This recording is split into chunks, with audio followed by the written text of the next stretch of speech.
care instructions for Lisianthus plant. Lisianthus is a wildflower that has large, long-lasting single or double flowers that resemble roses. Native to western prairie states and botanically known as Eustoma grandiflorum, it is a short-lived perennial, often grown as an annual. Planting location. Plant Lisianthus in full sun or light shade. The flowers can be grown in the ground or in containers. Soil requirements.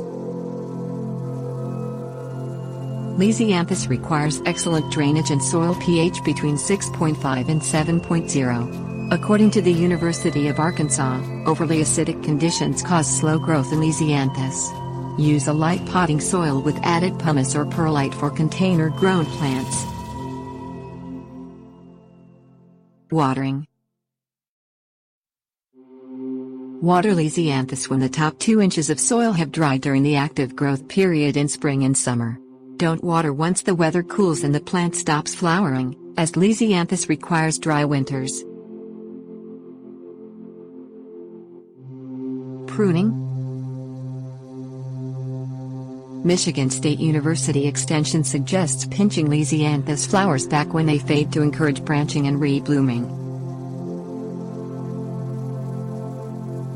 Staking. Prevent taller varieties of Lisianthus from falling over when they bloom by staking plants before flowering occurs.